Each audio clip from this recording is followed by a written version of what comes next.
From the Conference Center in Salt Lake Diretamente City, do Centro de Conferências em Salt Lake City, Utah, esta é a sessão da noite de sábado da Conferência Geral Anual número 193, que é a Igreja de Jesus Cristo dos Santos dos Últimos Dias, com oradores selecionados entre os líderes da Igreja. A música para essa sessão será apresentada por um coro combinado de alunos do Instituto de Religião de Logan, Utah. Esta transmissão é um serviço público fornecido pela Bonneville Distribution. É proibida qualquer reprodução, gravação, transcrição ou outro uso deste programa sem autorização por escrito. O presidente Dallin H. Oaks, primeiro conselheiro na primeira presidência da Igreja, dirigirá essa sessão.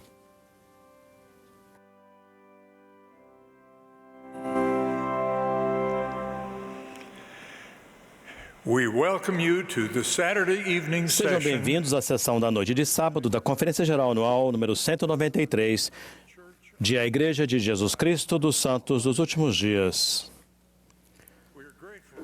Somos gratos por todos os nossos membros e amigos, muitos dos quais assistirão a esta reunião em todo o mundo. A música para esta sessão será oferecida por um coro combinado de alunos do Instituto de Religião de Logan, Utah, sob a regência de Bryson Ashcraft, Eric Stauffer e Alan Matthews, com Linda Margetts ao órgão. O coro dará início a esta reunião cantando Juventude da Promessa. A oração de abertura será oferecida pelo Elder Jorge T. Becerra, dos 70.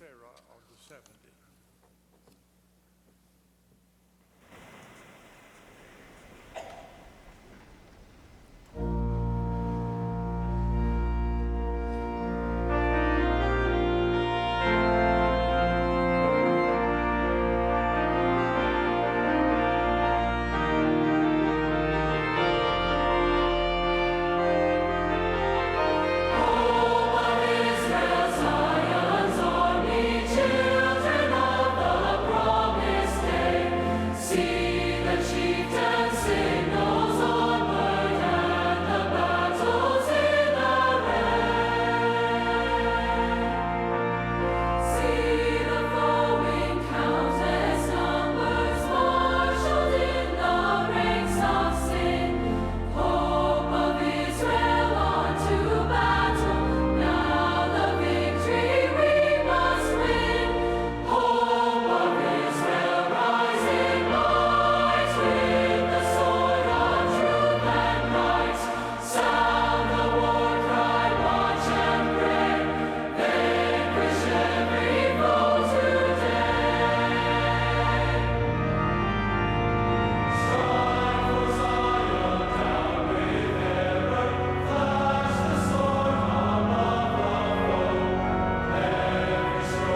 Our beloved and eternal Heavenly Father, Nosso amado e Pai Celestial, baixamos nossa cabeça perante Ti nessa maravilhosa conferência geral, pedindo pelas Tuas bênçãos sobre nós e pela bênção de estarmos reunidos aqui hoje e poder adorar a Teu Filho.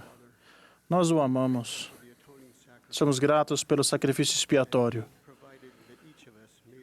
que Ele proporcionou para cada um de nós para podermos retornar a Ti e sermos santificados e purificados pelas palavras de Teus apóstolos e profetas. Somos gratos por eles e oramos por eles, para que possamos ter a fé e para seguir os Seus ensinamentos e fazer as mudanças em nossa vida que resultarão para que sejamos melhores. Esta noite oramos, Pai Celestial, pelos jovens da igreja, pela nova geração. Oramos para que mais rapazes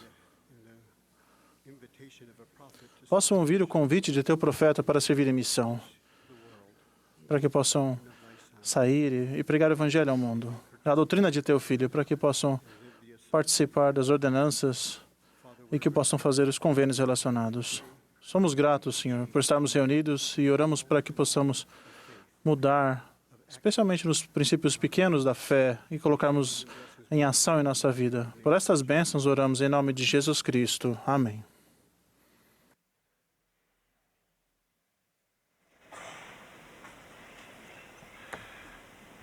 Thank you, Elder Becerra. Obrigado, Elder Bezerra. E muito obrigado, coro do Instituto de Logan, por esse hino especial. Vocês são parte da esperança de Israel. O coro agora cantará Tão Humilde a Nascer. Após o hino, ouviremos Elder Mark a Bragg, dos 70, e ele será seguido pelo irmão Milton Camargo, que serve como primeiro conselheiro na presidência geral da Escola Dominical.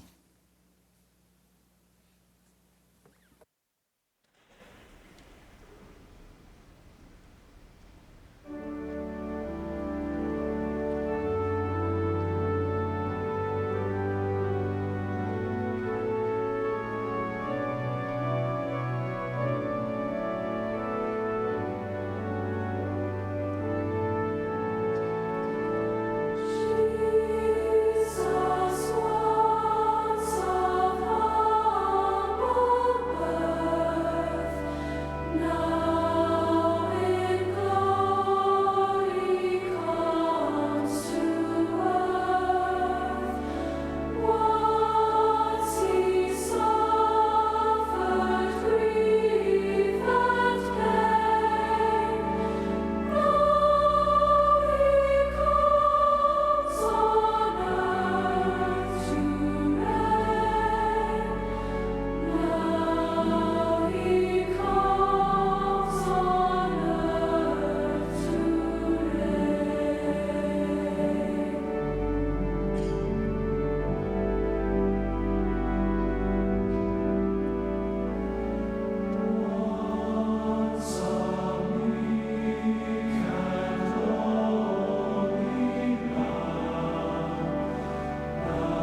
The last time I spoke in Na General última Conference, vez que discursei na conferência geral, meu genro Ryan me mostrou um tweet que dizia: como pode? O nome do sujeito é brag, que significa gabar-se em inglês, e ele não fala sobre humildade? Que desperdício!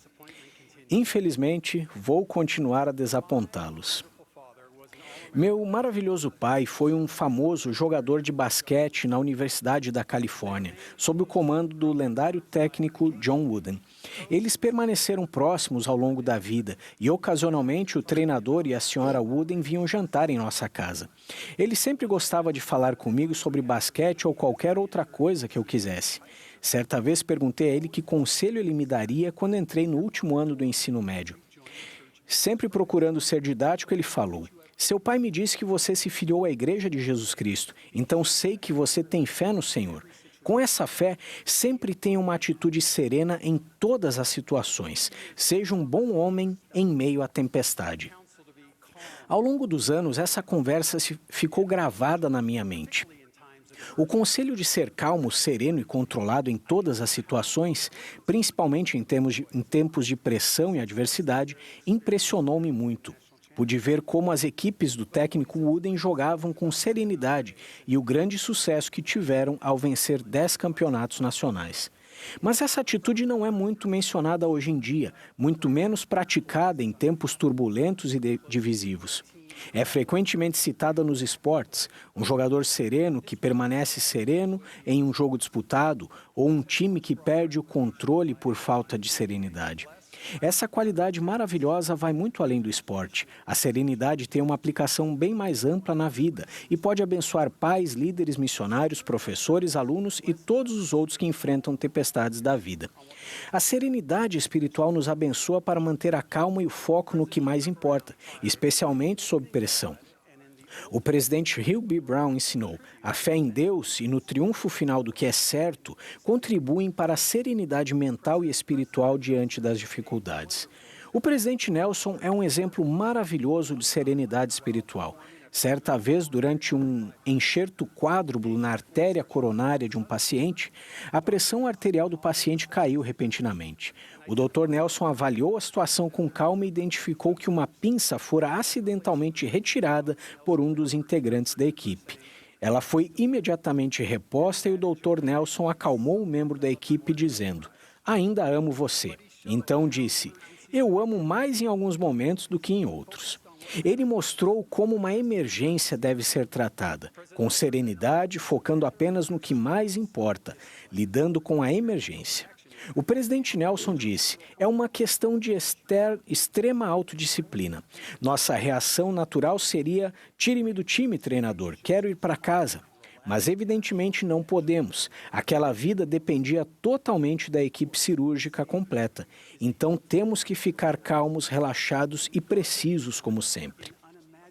Claro, o Salvador é o exemplo máximo de serenidade. No jardim do Getsemane, em agonia inimaginável, enquanto ele suou como que grandes gotas de sangue, ele foi um exemplo divino de serenidade, com a declaração simples, porém majestosa: não se faça a minha vontade, senão a tua. Sob a imensa pressão para possibilitar a salvação de toda a humanidade, Jesus demonstrou 3 condições importantes que nos ajudam a entender sua grandiosa serenidade. Primeiro, ele sabia quem ele era e foi fiel à sua missão divina. Depois, ele sabia que havia um grande plano de felicidade. E, por fim, ele sabia que, por meio de sua expiação infinita, todos os que fielmente tomassem do seu jugo, fazendo e guardando convênios sagrados, recebidos por meio das ordenanças do sacerdócio, seriam salvos. Para contratar a diferença entre perder e manter a serenidade, pense no que aconteceu quando Cristo e seus apóstolos deixaram o jardim do Getsemane.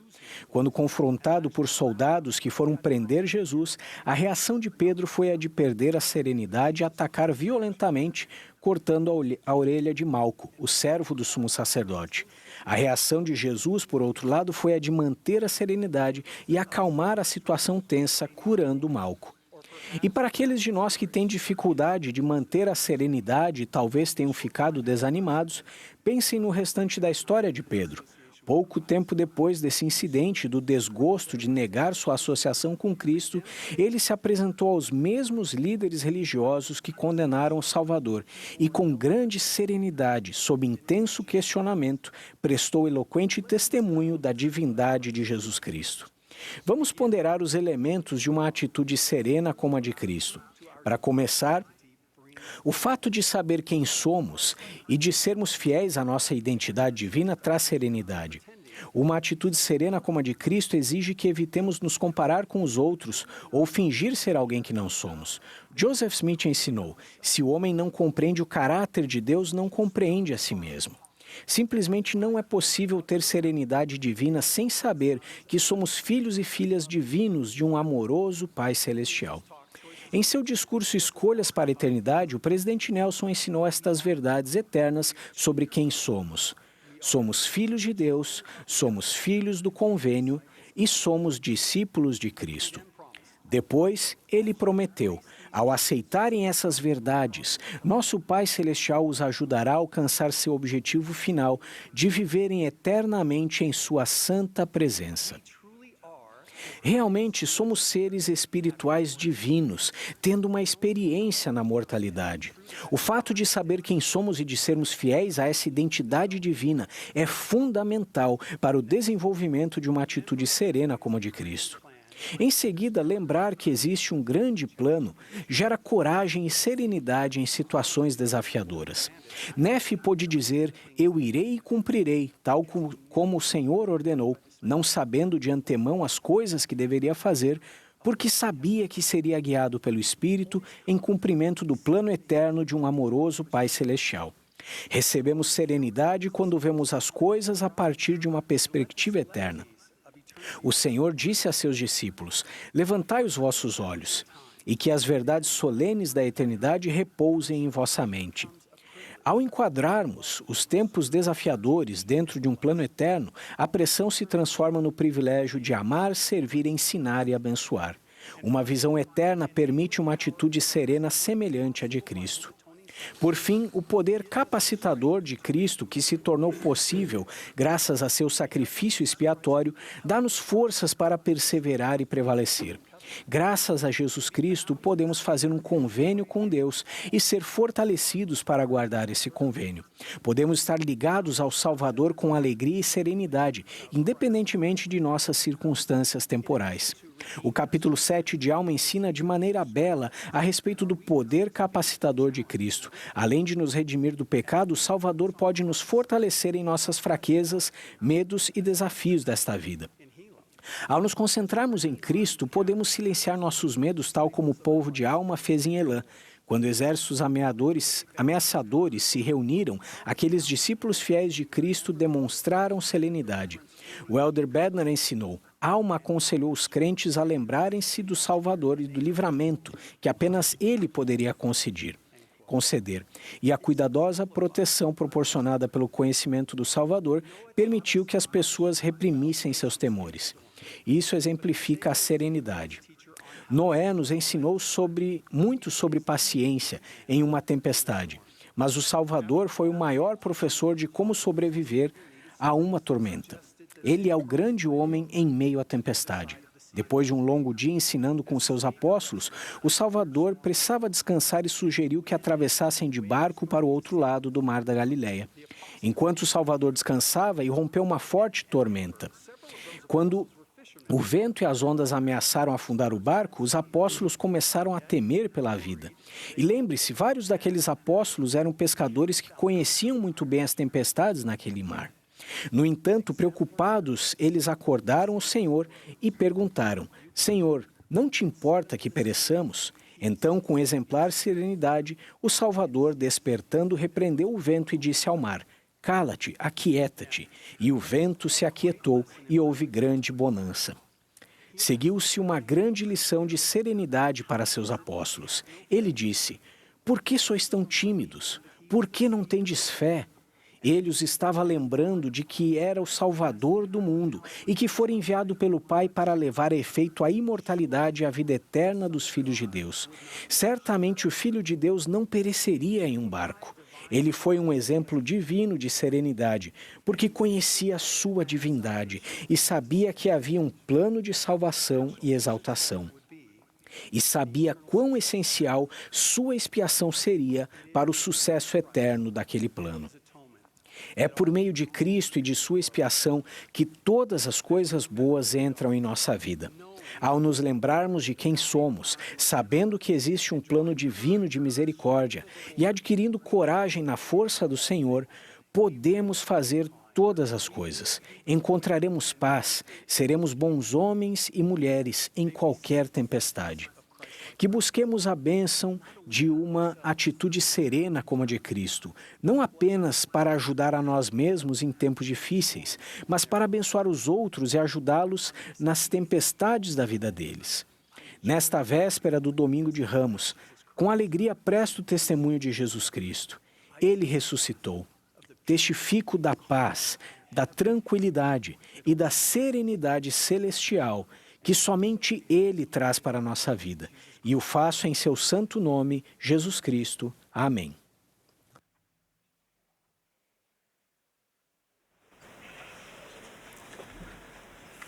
My father used to tell me, Meu pai costumava me dizer: não se concentre tanto em seus problemas a ponto de não conseguir enxergar a solução. Testifico que o Senhor Jesus Cristo é a solução, mesmo para nossos problemas mais difíceis. Especificamente, ele superou 4 problemas que cada um de nós enfrenta e que nenhum de nós pode resolver sozinho. O primeiro problema é a morte física. Podemos tentar adiar ou ignorar a morte, mas não podemos vencê-la sozinhos. Jesus Cristo, porém, venceu a morte por nós e, como consequência, todos ressuscitaremos um dia. O segundo problema inclui as tribulações, experiências difíceis, tristezas, dores e injustiças deste mundo. Jesus Cristo venceu tudo isso. Um dia ele enxugará toda lágrima e solucionará todas as questões daqueles que se esforçam para segui-lo. Enquanto isso, ele pode nos fortalecer a fim de passarmos por nossas provações com confiança, bom ânimo e paz. O terceiro problema é a morte espiritual decorrente do pecado.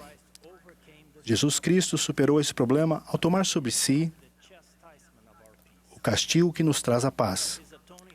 Por causa de seu sacrifício expiatório, podemos ser libertos das consequências de nossos pecados se tivermos fé no Salvador, se nos arrependermos sinceramente, se aceitarmos o convênio que o Pai nos oferece por meio de ordenanças essenciais, como o batismo, e se perseverarmos até o fim. O quarto problema é nossa natureza limitada e imperfeita. Jesus Cristo também tem a solução para esse problema. Ele não apenas apaga nossos erros e nos torna puros novamente. Ele pode produzir em nosso coração uma vigorosa mudança, de modo que não tenhamos mais disposição para praticar o mal, mas sim de fazer o bem continuamente. Podemos ser aperfeiçoados pela graça de Cristo e um dia nos tornarmos semelhantes a Ele. Infelizmente, muitas vezes nos concentramos tanto em nossos próprios problemas que perdemos o foco na solução, nosso Salvador Jesus Cristo. Como podemos evitar esse erro? Acredito que a resposta está nos convênios que somos convidados a fazer com Ele e com nosso Pai Celestial. Nossos convênios nos ajudam a concentrar nossa atenção, nossos pensamentos e nossas ações em Cristo. Ao nos apegarmos aos convênios que fizemos, podemos identificar mais facilmente as coisas deste mundo que devemos deixar de lado e identificar as coisas de um mundo melhor que devemos buscar diligentemente. Foi isso que o povo de Amon fez no livro de Mórmon. Ao aprenderem sobre Jesus Cristo e começarem a concentrar sua vida nele, eles reconheceram que deveriam enterrar suas armas de guerra e se tornaram perfeitamente honestos, distinguindo-se por seu zelo para com Deus. O cumprimento de convênios nos leva a buscar tudo o que convida à influência do Espírito e a rejeitar tudo o que a afasta, pois sabemos que, se formos dignos da presença do Espírito Santo, também seremos dignos de viver na presença do Pai Celestial e de Jesus Cristo. Isso pode significar que tenhamos de mudar nosso vocabulário, usando palavras mais gentis. Pode significar substituir hábitos espiritualmente prejudiciais por novos hábitos que fortaleçam nosso relacionamento com o Senhor, como a oração diária e o estudo das Escrituras individual e em família. O presidente Russell M. Nelson disse que cada pessoa que faz convênios em uma pia batismal e no templo e os guarda recebe acesso ampliado ao poder de Jesus Cristo. A recompensa que recebemos ao guardarmos os convênios que fizemos com Deus é o poder celestial, um poder que nos fortalece para suportarmos melhor nossas provações, tentações e tristezas. Renovar nossos convênios durante o sacramento a cada domingo é uma grande oportunidade de examinar nós mesmos e concentrar nossa vida em Jesus Cristo novamente. Ao participar do sacramento, declaramos que vamos recordá-lo sempre. A palavra sempre é tão significativa, ela estende a influência do Salvador a todas as áreas de nossa vida. Não nos lembramos dele apenas na igreja, durante nossas orações matinais, ou somente quando estamos com problemas e precisamos de algo. Sim, às vezes ficamos distraídos e nos esquecemos. Perdemos nosso foco. Mas renovar nossos convênios significa que sempre desejamos nos lembrar do Salvador, que tentaremos fazê-lo ao longo da semana e que nos comprometeremos e nos concentraremos nele novamente à mesa do sacramento na próxima semana. Concentrar-se em Jesus Cristo, obviamente, deve ser mais do que uma atividade de domingo na igreja. Quando o presidente Nelson apresentou o Vem Segue-me em 2018, ele disse: é hora de termos uma igreja centralizada no lar.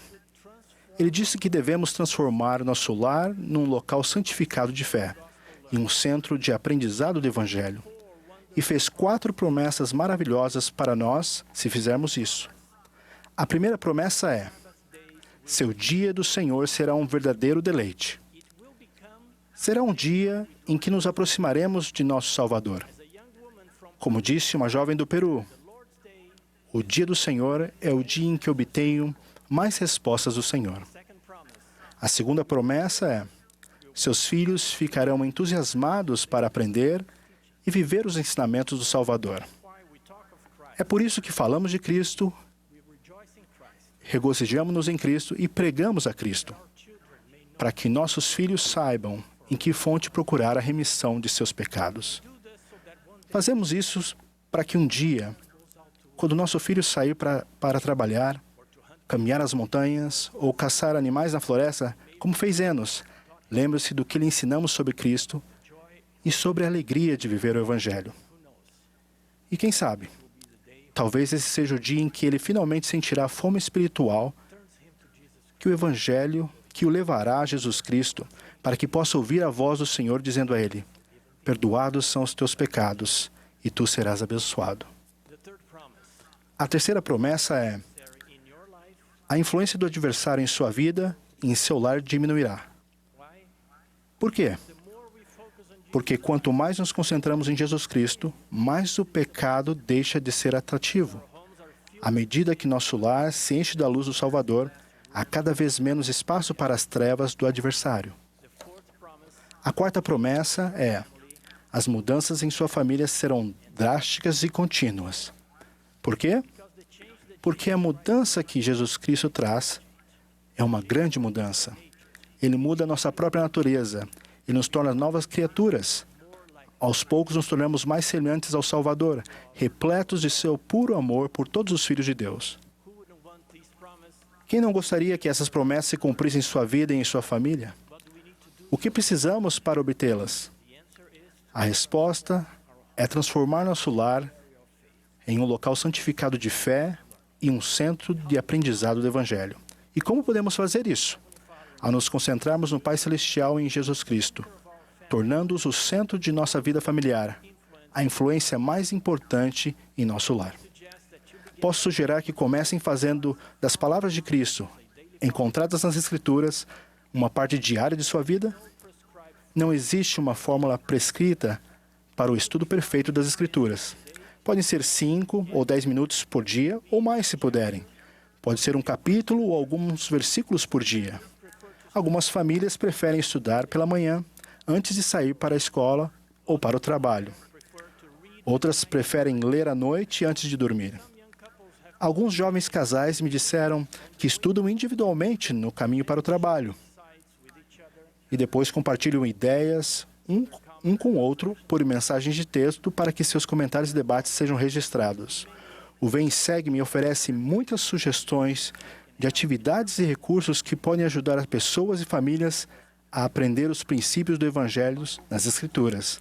Os vídeos da Bíblia e do Livro de Mórmon também podem ser ferramentas valiosas para tornar as Escrituras mais acessíveis para a sua família. Jovens e crianças muitas vezes são inspirados pelas histórias memoráveis das Escrituras. Essas histórias e os princípios do Evangelho que elas ensinam ficarão na memória de seus filhos, como amigos de confiança, quando eles precisarem de bons exemplos de serviço, virtude, obediência, paciência, perseverança, revelação pessoal, caridade, humildade e fé em Jesus Cristo. Com o tempo, sua constância em se banquetear com a palavra de Deus ajudará seus filhos a se aproximarem cada vez mais do Salvador. Eles virão a conhecê-lo como nunca antes. O Senhor Jesus Cristo está vivo. Ele pode ser uma presença ativa e diária em nossa vida. Ele é a solução para nossos problemas. Mas devemos erguer nossos olhos e nos concentrar para vê-lo. Ele também disse: buscai-me em cada pensamento. Não duvideis, não temais. Ao nos concentrarmos nele, em nosso Pai Celestial, ao fazermos e cumprirmos convênios com eles, e ao torná-los a influência mais importante em nosso lar e em nossa família, nós nos tornaremos o tipo de pessoa que o presidente Nelson imaginou. Um povo que seja capaz, apto e digno de receber o Senhor quando Ele voltar. Um povo que já escolheu Jesus Cristo em vez deste mundo decaído. Um povo que se alegra em seu arbítrio para viver as leis mais elevadas e mais sagradas de Jesus Cristo. Em nome de Jesus Cristo. Amém.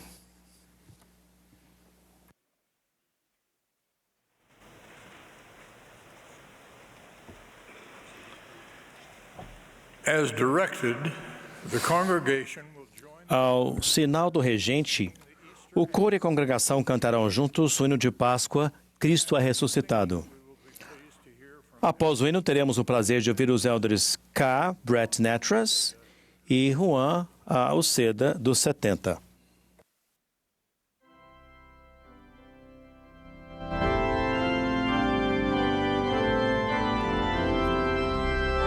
This is the Saturday evening session of the 193rd Annual General Conference of the Church of Jesus Christ of Latter-day Saints. Esta sessão da noite de sábado da Conferência Geral Anual número 193 de A Igreja de Jesus Cristo dos Santos dos Últimos Dias. Rejoice,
Several years ago, Sister Natras and I Há moved vários to anos, a Sister Natras e eu mudamos para Idaho, onde abrimos um novo negócio.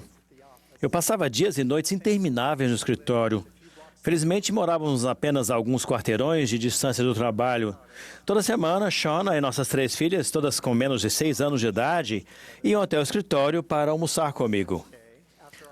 Um dia, voltei do trabalho depois de nosso almoço em família e Shona voltou para casa com nossas 3 filhinhas. Naquela tarde, notei que nossa filha de 5 anos, Michelle, havia deixado um bilhete para mim escrito numa folha de bloco de notas colada no telefone do escritório. Ela dizia: Papai, não se esqueça de me amar. Com amor, Michelle. Isso foi um lembrete poderoso para um jovem pai sobre as coisas que mais importam. Irmãos e irmãs, eu testifico que nosso Pai Celestial sempre se lembra de nós e nos ama perfeitamente. Minha pergunta é: será que nós nos lembramos sempre dele? Será que o amamos? Há alguns anos servi como líder local da igreja. Um de nossos rapazes, o Danny, era excelente em todos os aspectos. Era obediente, gentil, bondoso e muito generoso. No entanto, depois de se formar no ensino médio, ele começou a andar com pessoas que não se comportavam tão bem. Acabou se envolvendo com drogas, especificamente com a metanfetamina, e enveredou pelo caminho traiçoeiro do vício e da destruição. Pouco tempo depois, sua aparência ficou completamente alterada. Era difícil reconhecê-lo. A mudança mais significativa ocorreu em seus olhos. A luz que eles continham havia diminuído. Tentei entrar em contato com eles várias vezes, mas sem sucesso. Ele não estava interessado. Era difícil ver aquele rapaz incrível sofrer e viver uma vida que não era dele. Ele podia ser bem mais do que aquilo. Então, certo dia, seu milagre começou. Ele foi à reunião sacramental em que seu irmão mais novo compartilhou um testemunho antes de partir para a missão. Durante a reunião, Danny sentiu algo que não sentia havia muito tempo. Ele sentiu o amor do Senhor e, por fim, sentiu esperança. Porém, por mais que tivesse o desejo, mudar era algo difícil para Danny. Seus vícios e a culpa decorrente deles eram quase maiores do que ele podia suportar. Certa tarde, enquanto eu cortava grama, Danny chegou em seu carro sem avisar. Ele não estava bem. Desliguei o cortador de grama e nos sentamos juntos à sombra na varanda de casa. Foi então que ele compartilhou seus profundos sentimentos. Ele realmente queria voltar. No entanto, era extremamente difícil se afastar de seus vícios e de seu estilo de vida. Além disso, ele sentia culpa, muita vergonha, por ter falhado tão profundamente. Ele perguntou: posso realmente ser perdoado? Existe mesmo um caminho de volta? Ele abriu seu coração, explicou suas preocupações e então lemos juntos o capítulo 36 de Alma. Sim, lembrei-me de todos os meus pecados e iniquidades. Sim, a simples ideia de entrar na presença de meu Deus atormentava minha alma com inexprimível horror. Após esses versículos, Danny exclamou: é exatamente assim que eu me sinto. Continuamos. Enquanto eu estava perturbado pela lembrança de tantos pecados, eis que me lembrei também de ter ouvido meu pai profetizar ao povo sobre a vinda de um Jesus Cristo, um Filho de Deus, para expiar os pecados do mundo. E oh, que alegria e que luz maravilhosa contemplei. Ao lermos essas passagens, lágrimas começaram a escorrer. A alegria de Alma era a alegria que Danny estava procurando. Conversamos sobre o fato de que Alma tinha sido excepcionalmente iníquo. Depois, porém, que se arrependeu, nunca mais olhou para o passado. Ele se tornou um discípulo dedicado de Jesus Cristo. Ele se tornou um profeta. Danny regalou os olhos. Um profeta? Perguntou. Respondi: sim, um profeta. Mas não se sinta pressionado. Conversamos sobre o fato de que, por mais que seus pecados não tenham sido tão graves quanto os de Alma, todas as pessoas recebem a mesma promessa de ser completa e perfeitamente perdoadas na expiação infinita de Jesus Cristo e por meio dela. Danny então entendeu. Ele sabia o que precisava fazer. Precisava começar a sua jornada confiando no Senhor e perdoando a si mesmo. A poderosa mudança no coração de Danny não foi nada menos que um milagre. Com o tempo, seu semblante mudou e o brilho em seus olhos voltou. Ele se tornou digno para entrar no templo. Ele voltou. Meses depois, perguntei ao Danny se ele tinha o desejo de enviar os papéis para servir missão de tempo integral. Sua reação foi de choque e espanto. Ele disse, eu adoraria servir missão, mas você sabe por onde andei e o que fiz. Pensei que eu estivesse desqualificado. E então respondi, talvez você esteja certo, mas nada nos impede de enviar uma solicitação. Se você for dispensado, pelo menos saberá que expressou o desejo sincero de servir ao Senhor. Seus olhos brilharam. Ele ficou entusiasmado com a ideia. Ele achava que suas chances eram mínimas, mas estava disposto a arriscar. Algumas semanas depois, e para sua surpresa, outro milagre aconteceu. Danny foi chamado para servir missão de tempo integral.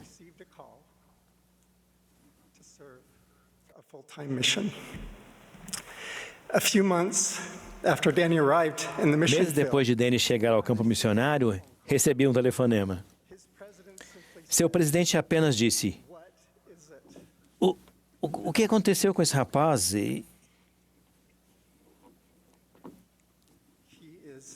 Ele é o missionário mais incrível que eu já vi.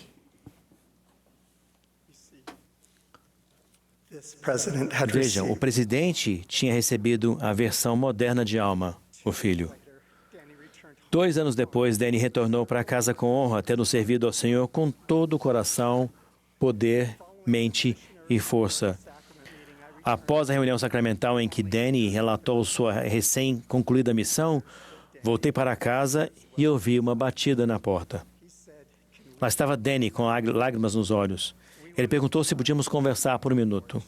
Então saímos e nos sentamos naquele mesmo degrau da varanda de casa. Ele disse, presidente, você acha que eu realmente fui perdoado? Naquele momento, minhas lágrimas se juntaram às dele. Ali, diante de mim, estava um discípulo dedicado de Jesus Cristo que tinha dado tudo de si para ensinar e testificar sobre o Salvador. Ele era a personificação do poder de cura e de força da expiação do Salvador. Eu disse, Danny, você se olhou no espelho? Você viu os seus olhos? Eles estão cheios de luz e você está irradiando o Espírito do Senhor. É claro que você foi perdoado. Você é incrível. Agora o que você precisa fazer é seguir em frente com sua vida. Não olhe para trás. Olhe adiante com fé em direção à próxima ordenança. O milagre de Danny continua até hoje. Ele se casou no templo, voltou a estudar e obteve um mestrado. Ele continua servindo ao Senhor com honra e dignidade em seus chamados como marido e pai fiel. Acima de tudo, ele é um discípulo dedicado de Jesus Cristo. O presidente Russell Nelson ensinou, sem a expiação infinita do Salvador, toda a humanidade estaria irremediavelmente perdida. À vista do Senhor, Danny não estava perdido e nós também não estamos. Ele está à porta para nos elevar, fortalecer e perdoar. Ele sempre se lembra de nos amar. Uma demonstração incrível do amor do Salvador pelos filhos de Deus está registrada no livro de Mórmon. Depois de assim haver falado, Jesus olhou novamente para a multidão que o cercava e viu que estavam em lágrimas e olhavam-no fixamente como se quisessem pedir-lhe que permanecesse um pouco mais com eles. O Salvador já havia passado um dia inteiro ministrando ao povo. No entanto, ele tinha outras pendências a resolver. Precisava visitar as suas outras ovelhas, precisava encontrar seu pai. Apesar dessas obrigações, Ele percebeu que o povo desejava que ele permanecesse um pouco mais com eles. Então, com o coração do Salvador cheio de compaixão, um dos maiores milagres da história do mundo aconteceu.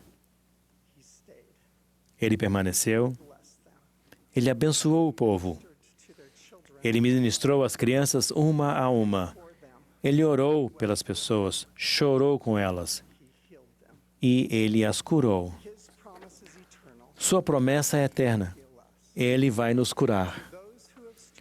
A todos que se desviaram do caminho do convênio, saibam que sempre há esperança, sempre há cura e sempre há um caminho de volta. A mensagem eterna de esperança do Salvador é o bálsamo de cura para todos os que vivem um mundo conturbado. O Salvador disse: "Eu sou o caminho e a verdade e a vida." Irmãos e irmãs, que possamos nos lembrar de buscá-lo, de amá-lo e de recordá-lo. Testifico que Deus vive e que Ele nos ama. Testifico que Jesus Cristo é o Salvador e Redentor do mundo. Ele é o poderoso Mestre que nos cura. Eu sei que vive meu Senhor. Em nome de Jesus Cristo. Amém.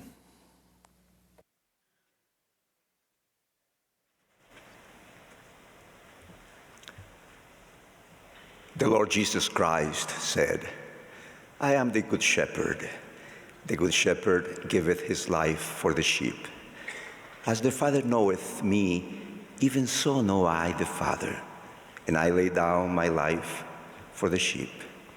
In the Greek version of this scripture, the word for good also means... A palavra bom também significa belo, magnificente. Hoje quero falar sobre o bom pastor, o belo pastor, o magnificente pastor, sim, Jesus Cristo. No Novo Testamento, ele é chamado de o grande pastor, o sumo pastor e o pastor e bispo da nossa alma. No Velho Testamento, Isaías escreveu: "Como o pastor apacentará o seu rebanho." No livro de Mórmon, ele é chamado de o bom pastor e grande e verdadeiro pastor. Em Doutrina e Convênios, ele declara: "Portanto, estou em vosso meio, eu sou o bom pastor."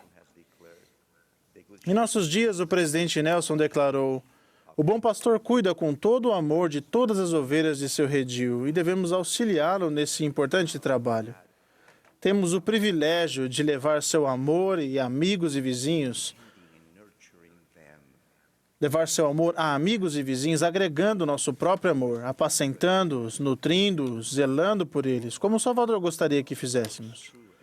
Mais recentemente, o presidente Nelson disse: "A principal característica da igreja verdadeira e viva do Senhor sempre será o esforço organizado e orientado de ministrar individualmente aos filhos de Deus e à família deles." Como esta é a igreja dele, nós, como seus servos, ministraremos individualmente tal como ele fez. Ministraremos em seu nome, com seu poder e sua autoridade e com sua eterna bondade. Quando os fariseus e os escribas murmuraram contra o Senhor, dizendo: "Este recebe pecadores e come com eles", ele lhes respondeu apresentando 3 lindas histórias que conhecemos como a parábola da ovelha perdida, a parábola da moeda perdida e a parábola do filho pródigo. É interessante observar que Lucas, o escritor evangelista, apresenta as 3 histórias usando a palavra parábola no singular, não no plural. Parece que o Senhor está ensinando uma única lição por meio de 3 histórias que apresentam diferentes números: 100 ovelhas, 10 moedas e 2 filhos.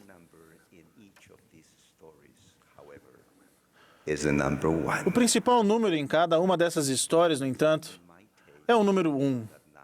Uma lição que podemos tirar desses números é que não importa se você cuida de 100 élderes e élderes em perspectiva em seu quórum de élderes, ou se é uma consultora de 10 moças, ou uma professora de 2 crianças na primária. Sua ministração, seu cuidado, seu amor serão sempre individuais, um a um. Vocês nunca falam, que ovelha tola, ou, afinal, não preciso mesmo daquela moeda, ou, que filho rebelde. Se vocês e eu tivermos o puro amor de Cristo, como o homem na história da ovelha perdida, deixaremos as 99 e iremos após a perdida até que venhamos a achá-la. As the woman in the story of the last coin, we will light a candle. Ou como a mulher na história que perdeu a moeda, acenderemos a candeia e varreremos a casa e buscaremos com diligência até achar. Se tivermos o puro amor de Cristo, seguiremos o exemplo do pai na história do filho pródigo que, ao ver o filho, quando ainda estava longe, se moveu de íntima compaixão e, correndo, lançou-se-lhe ao pescoço e o beijou. Vocês conseguem sentir a urgência no coração do homem que perdeu uma ovelha? Ou a urgência no coração da mulher que perdeu uma moeda? Ou o imenso amor e compaixão no coração do pai do filho pródigo?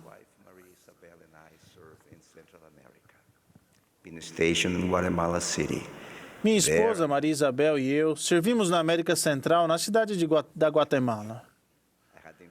Lá tive a oportunidade de conhecer Júlia, um membro fiel da igreja.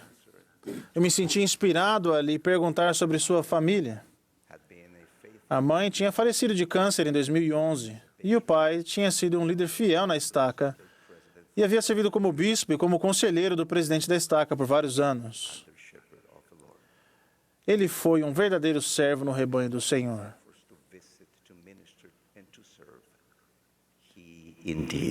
Júlia me contou sobre os incansáveis esforços dele em visitar, ministrar e servir.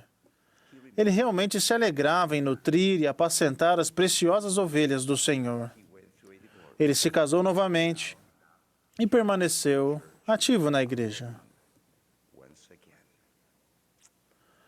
Alguns anos mais tarde, ele se divorciou e voltou a frequentar a igreja sozinho novamente. Ele se sentia deslocado e sentia também que algumas pessoas o criticavam devido ao divórcio. Parou de frequentar a igreja porque um sentimento negativo encheu seu coração. Júlia falou muito bem a respeito desse servo maravilhoso que tinha sido um homem incansável no trabalho, amoroso e compassivo. Eu me lembro vividamente do sentimento de urgência que me tomou enquanto ela falava sobre ele.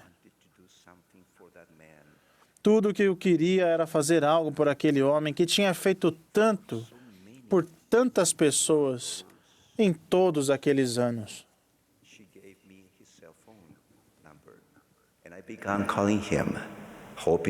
Ela me deu o número do celular dele e imediatamente liguei, esperando ter a oportunidade de conhecê-lo pessoalmente. Depois de várias semanas e muitas ligações sem sucesso, um dia ele finalmente atendeu o telefone. Eu lhe disse que havia conhecido sua filha Júlia e que tinha ficado encantado pela maneira como ele serviu, ministrou e amou as preciosas ovelhas do Senhor por tantos anos. Ele não esperava aquele comentário. Eu lhe disse que queria muito conhecê-lo pessoalmente. Ele me perguntou com que propósito eu queria me encontrar com ele.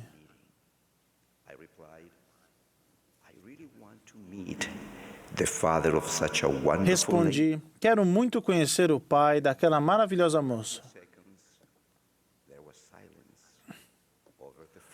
E por alguns segundos, houve silêncio do outro lado da linha. Segundos que pareceram uma eternidade para mim. Ele apenas disse, quando e onde. share with me some of his experiences visiting, ministering and No serving. dia em que nos encontramos, pedi que me contasse algumas de suas experiências ao visitar, ministrar e servir as preciosas ovelhas do Senhor. À medida que me contava algumas histórias inspiradoras, percebi uma mudança no tom de sua voz. E o mesmo espírito que ele sentira tantas vezes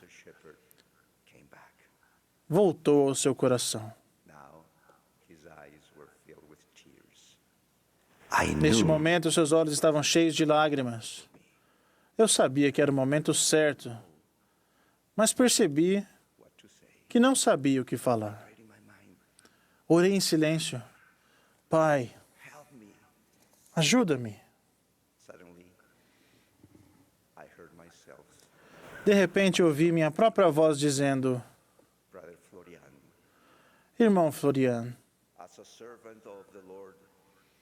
como um servo do Senhor, peço desculpas por não estarmos por perto para apoiá-lo. Por favor, nos perdoe. Nos dê outra oportunidade para mostrar que realmente o amamos, que precisamos de você e que você é importante para nós. He was back. He had a long No conversation domingo with seguinte, ele estava de volta. Teve uma longa conversa com o bispo e permaneceu ativo. Alguns meses depois, ele faleceu, mas ele tinha retornado ao rebanho. Testifico que com a ajuda do Salvador podemos amar suas preciosas ovelhas e ministrar a elas como ele ministraria. E que na cidade da Guatemala, o Senhor Jesus Cristo trouxe de volta mais uma ovelha preciosa para seu rebanho. E ele me ensinou uma lição sobre ministração da qual nunca vou me esquecer. Em nome do bom pastor, do belo pastor, do magnificente pastor, mesmo o Senhor Jesus Cristo. Amém.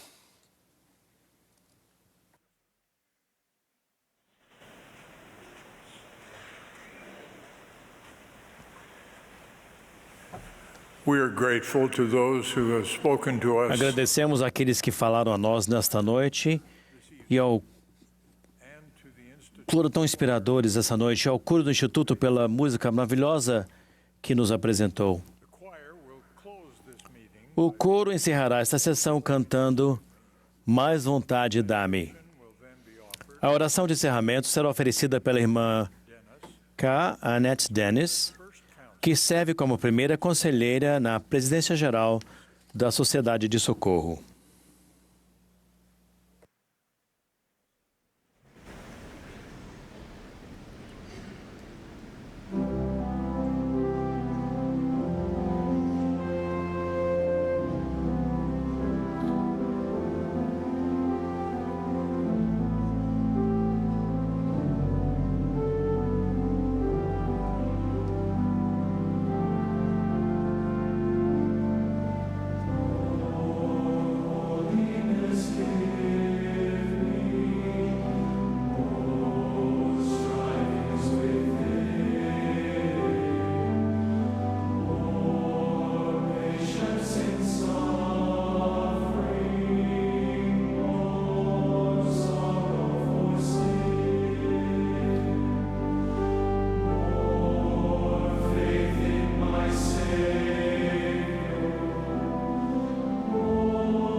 Our dear beloved Father in heaven, Nosso amado e querido Pai Celestial,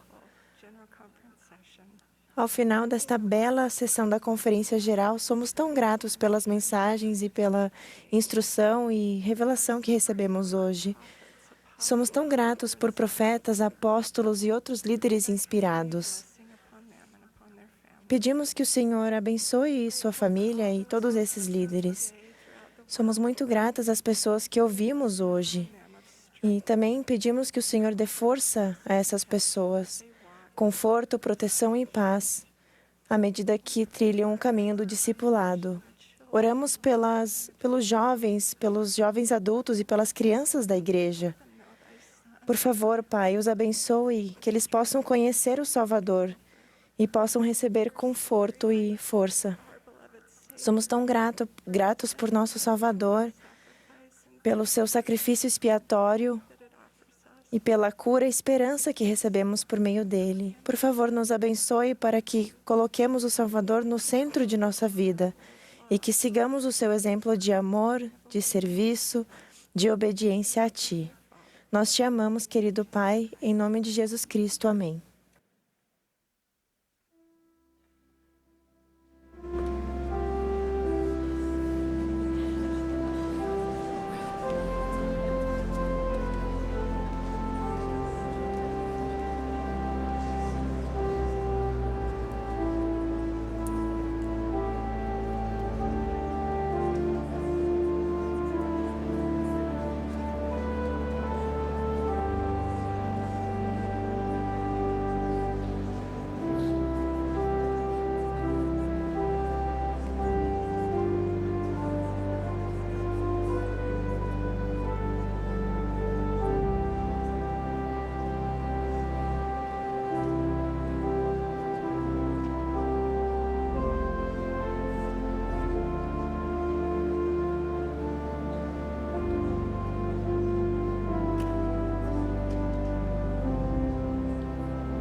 This has been a broadcast of the Saturday Essa foi a transmissão da sessão da noite de sábado da Conferência Geral Anual número 193 de A Igreja de Jesus Cristo dos Santos dos Últimos Dias. Os oradores foram selecionados entre os líderes da igreja. A música para esta sessão foi apresentada por um coro combinado de alunos do Instituto de Religião de Logan, Utah. Essa transmissão foi fornecida como serviço público pela Bonneville Distribution. É proibida qualquer reprodução, gravação, transcrição ou outro uso desse programa sem autorização por escrito.